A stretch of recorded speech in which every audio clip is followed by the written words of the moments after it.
It's time now for Explain and Verify. Minister of Police Senzo Mchunu recently revealed in Parliament that VIP protection budget allocation was just over 2 billion rand for the current financial year. Now, many NGOs and opposition parties are crying foul. Let's, of course, help explain and verify this particular aspect. Samgal. Well, Bongiwe, the issue of the cost of VA protection has resurfaced as a result of the parliamentary replies where Minister of Police Senzo Mchunu revealed that over the previous 2 financial years, there was 360 million overtime bill for VIP protection officers.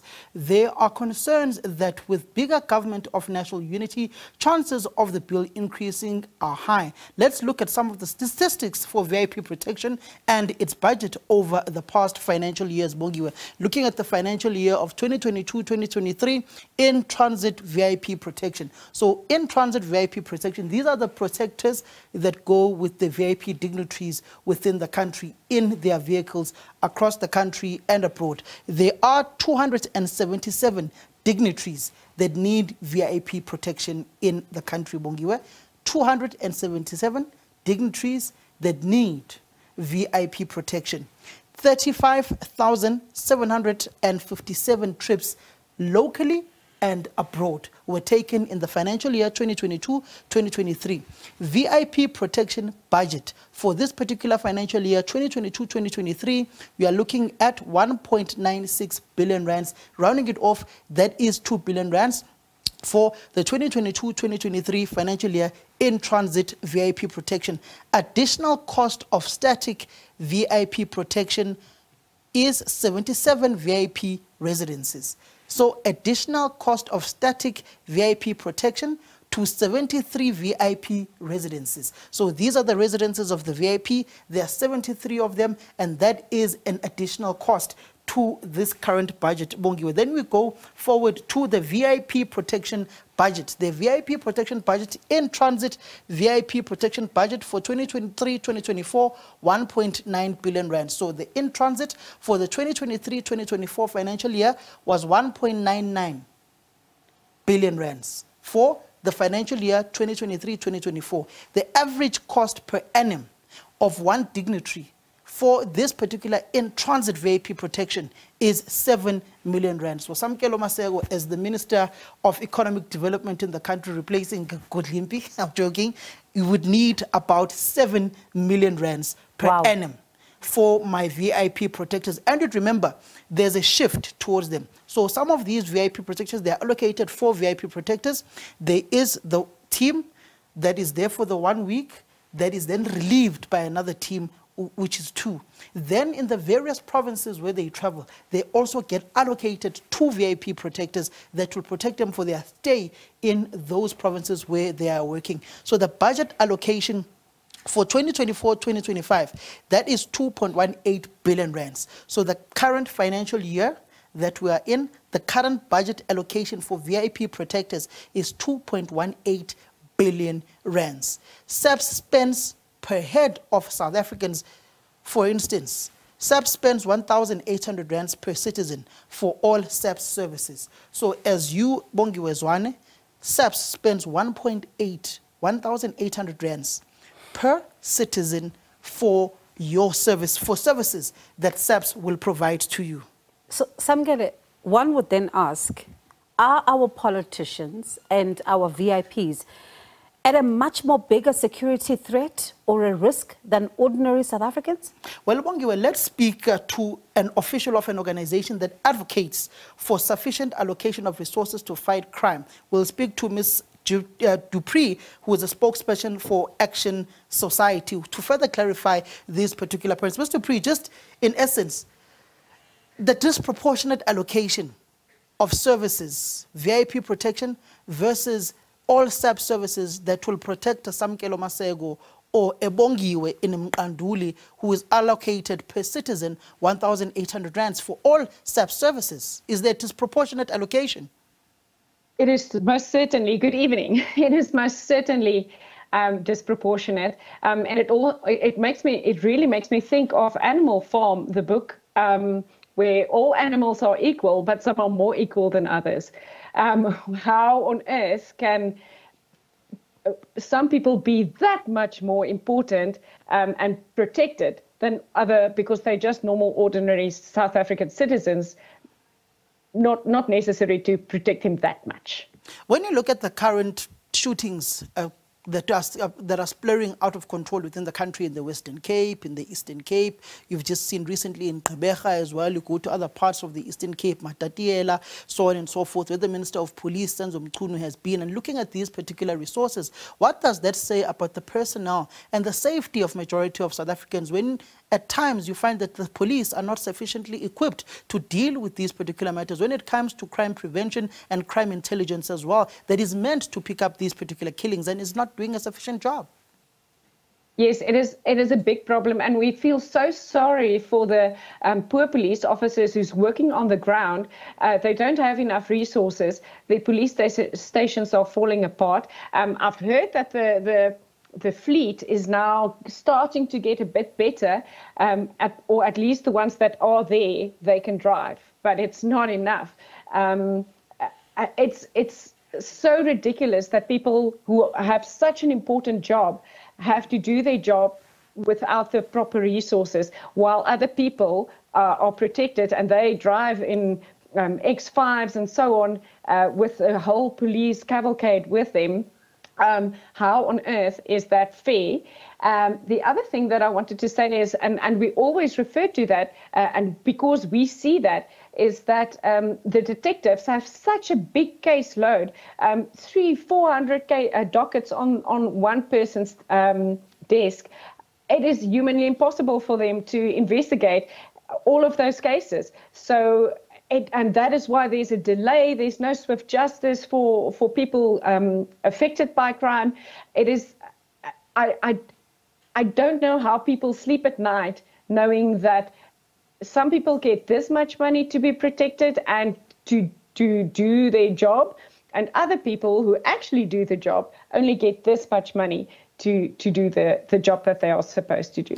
When you look at South Africa as a whole at this point in time, where a nation is ravaged by crime, who actually needs this VIP protection? Is it these gentlemen in suits and who speak in parliament, who are in councils, who are in provincial legislatures, or is it ordinary South Africans, particularly also looking at how the private security business is starting to boom within this country?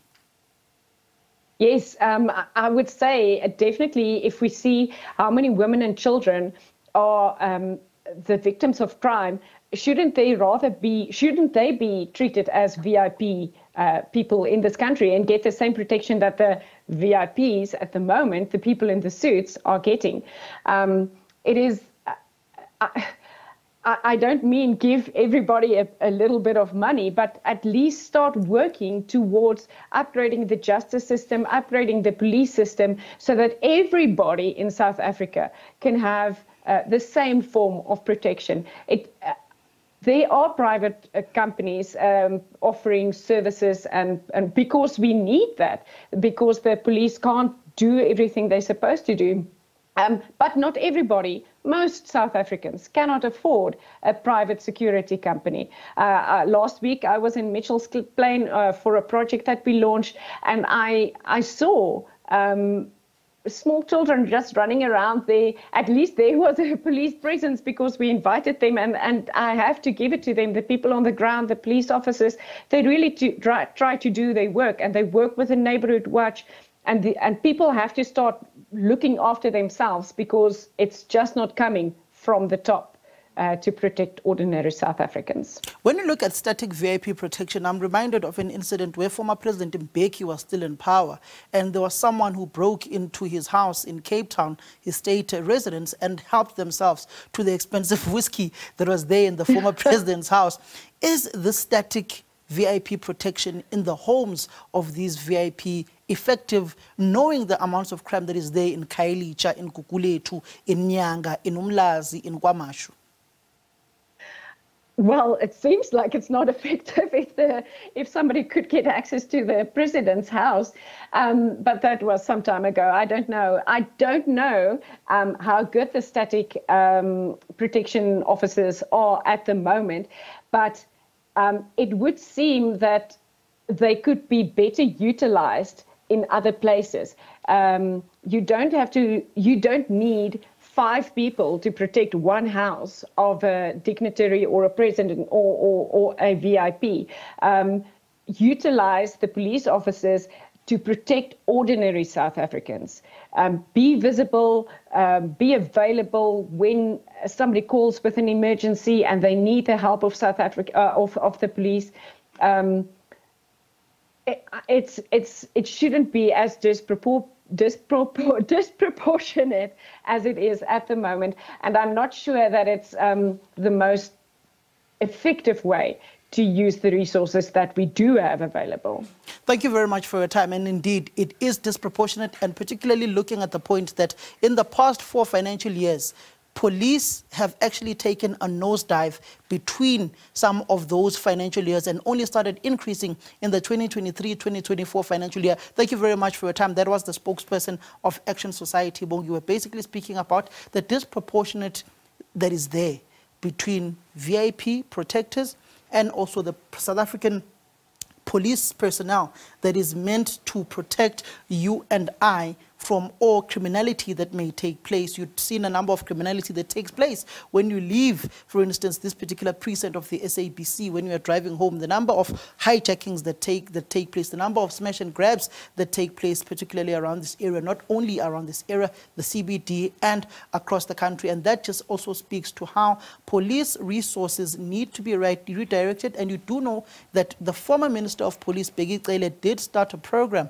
of trying to bring back old police officers into the police service again in order to try and mitigate and fight crime within the country. There's also, of course, Samgele, when you speak about crime, for ordinary South Africans, they're also battling with the fact that sometimes they'll call a police station, for example, and they will not be able to get a van to come out because they're told there are no vehicles that are currently available.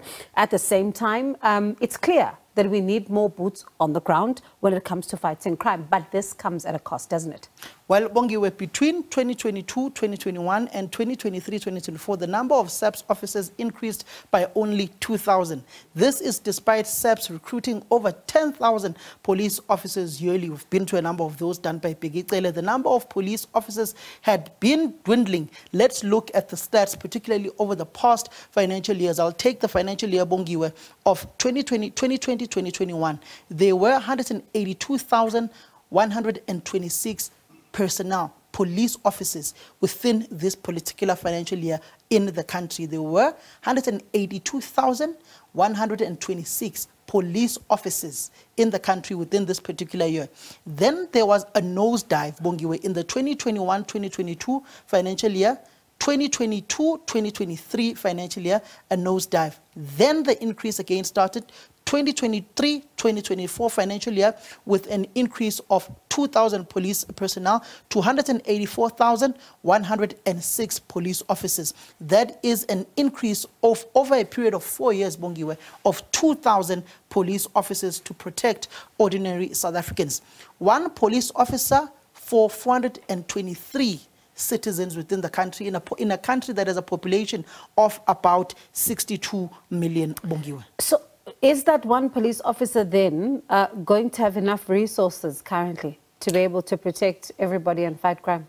Well, Bongiwe, it seems that SABC's budget limitations or budget misallocations have been putting a strain on the police resources.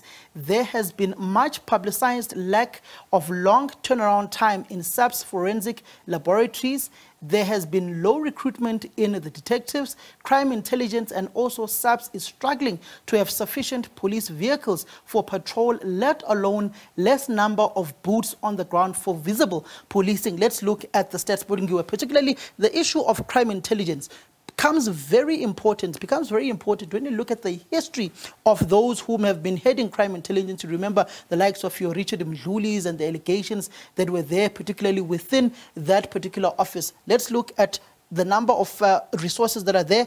1,160 fully functional police stations within the country. 1,160 fully functional police stations in the country currently. I remember one police station around where I'm from, in Entsuze. There were a number of marches planned to go to that particular police station during the era of Bheki Cele. None of them ever took place. A highly less resourced police station that does not even have proper dwellings there. Bongi, I wonder if Minister Senzo Mchunu will go one day. I must actually call him and take him to that particular police station, because the community in that area of Indwetwe is really struggling. Then there are 239,834 active firearms for police officers within the country. 24,278 vehicles that are there for police officers. Number of vehicles decreased by 4,011 in 2 years. So the number of vehicles that are meant to respond to crime decreased. Budget allocation for the 2024-2025 financial year, Bongo, this is the budget for this particular financial year, 113 billion rands that has been allocated to SAPS. Biggest cost, employee compensation plus fleet. You'd remember that the minister has been complaining about compensation that needs to go to the police officers, injury on duty, some deceased, killed on duty. Those are the particular compensations, and also the claims by ordinary South Africans against SAPS. Number of SAPS personnel plus vehicles declined in the past 4 years. Bongiwe, that is where we are as a country, and that just tells you that that SAPS has a budget of over 2 billion rands to protect about 300 VIP dignitaries in a country where ordinary South Africans are constantly and increasingly vulnerable to crime. Dignitaries should also appear to not getting preferential treatment, and they appear to be getting this treatment when it comes to safety. All South Africans deserve to be safe, whether it's Goko Dlamini in a township, a farmer in a far-flung farm, or a minister in Pretoria and Cape Town, Bongiwe. But it does certainly seem like those whom have got the blue light convoys, whether at a local level, provincial level, national level, seem to be getting that preferential treatment from our government and from the budget allocation.